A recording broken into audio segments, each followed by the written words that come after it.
नमस्कार इन्वेस्टर जनता, आपका स्वागत है। इस वीडियो में हम चर्चा करेंगे कि इक्विटी बाजार में कोई कैसे भाग ले सकता है। इक्विटी मार्केट में भाग लेने के दो तरीके हैं। एक तरीका है इन्वेस्टमेंट यानी कि निवेश करके, और दूसरा तरीका है ट्रेडिंग से। इस वीडियो में हम पहला तरीका यानी कि निवेश के बारे में बात करेंगे। आइए मोबाइल खरीदने के निर्णय का उदाहरण लेकर निवेश के मतलब को समझते हैं। मान लीजिए कोई मोबाइल खरीदना चाहता है। वह इसमें विभिन्न फीचर्स को जांचेगा, जैसे वह brand, camera, memory, processor, battery आदि की जांच करेगा। एक बार जब वह इसकी फीचर्स से संतुष्ट हो जाता है, तो वह इसकी कीमत की जांच करेगा और विभिन्न वेबसाइटों या दुकानों पर कीमत की तुलना करेगा। एक बार जब उसे लगेगा कि कीमत मोबाइल फीचर्स के हिसाब से ठीक है, तो वह मोबाइल खरीद लेगा, अन्यथा नहीं। अब एक रेस्टोरेंट का उदाहरण लेते हैं।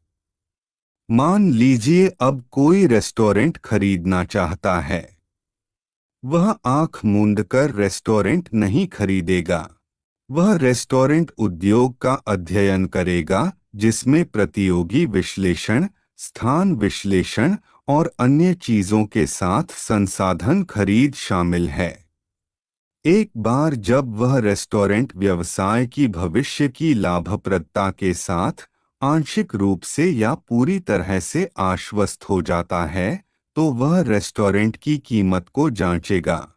वह रेस्टोरेंट तभी खरीदेगा जब उसे यकीन हो जाएगा कि कीमत रेस्टोरेंट से भविष्य की अपेक्षित आय को सही ठहराती है। उसी तरह हम इक्विटी मार्केट में निवेश करते हैं। जब हम किसी कंपनी का हिस्सा खरीदते हैं, तो हम अनिवार्य रूप से कंपनी में स्वामित्व यानी ओनरशिप का एक हिस्सा खरीद रहे होते हैं। उदाहरण के लिए, यदि कोई एशियन पेंट के शेयर खरीदता है, तो वह अपने द्वारा खरीदे गए शेयरों के प्रतिशत के अनुपात में एशियन पेंट का मालिक बन जाता है। इसलिए जितना समय और मेहनत हम कोई मोबाइल या रेस्तरां खरीदते समय लगाते हैं, कम से कम उतना ही समय और मेहनत हमें इन्वेस्टमेंट करते हुए लगाना चाहिए। सबसे पहले उस उद्योग का विश्लेषण करने की जरूरत है जिसमें एशियन पेंट्स काम करता है, यानी पेंट उद्योग। फिर किसी को एशियन पेंट्स के कारोबार का विश्लेषण करना होगा और यह देखना होगा कि भविष्य में विकास के ट्रिगर क्या हैं। एक बार जब यह लगता है कि कंपनी भविष्य में अच्छा करेगी, तभी इसे खरीदने का फैसला किया जाना चाहिए। उसे उस कीमत को देखना चाहिए जिस पर कंपनी उपलब्ध है। कीमत कुछ और नहीं बल्कि कंपनी के शेयर की कीमत है। अगर किसी को लगता है कि भविष्य में कंपनी उस कीमत से ज्यादा कमाएगी जिस कीमत पर कंपनी उपलब्ध है, तो इसे खरीदना चाहिए, वरना नहीं। लेकिन एक रेस्टोरेंट खरीदने और किसी कंपनी का स्टॉक खरीदने के बीच एक महत्वपूर्ण अंतर है। यदि कोई रेस्टोरेंट खरीदता है, तो वह खुद रेस्टोरेंट चला सकता है।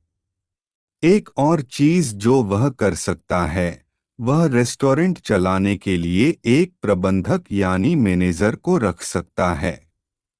पूर्व मामले में रेस्टोरेंट का मालिक स्वाभाविक रूप से रेस्तरां के भविष्य के विकास के हित में काम करेगा।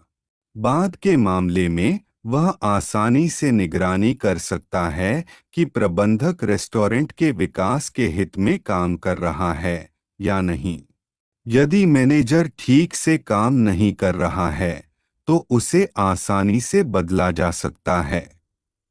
दोनों ही मामलों में यह सुनिश्चित करना आसान है कि रेस्टोरेंट के विकास के हित में काम किया जाता है, जो कि रेस्टोरेंट के मालिक के हित में ही है।